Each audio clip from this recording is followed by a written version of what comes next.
General, kailangan mapigilan ang investigasyon sa mga pamilyang Uy. Senyor, pangako niyo sa akin nun. Protektado kami ng anak ko. Pero bakit ngayon?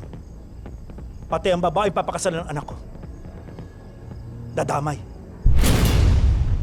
Senyor, pamilya na rin ang turing namin sa kanila. Naintindihan kita, General.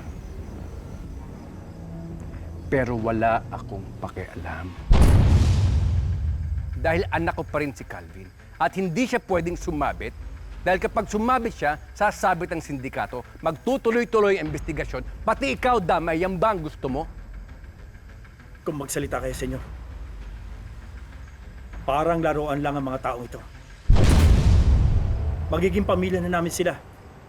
Pati si Joanne. Tinira ni Calvin. Nang dahil sa katarantaduhan ni Calvin, pati anak ko nadamay. Kaya kung sasabit tayo, kasalanan niya to. Kasalanan to ni Calvin!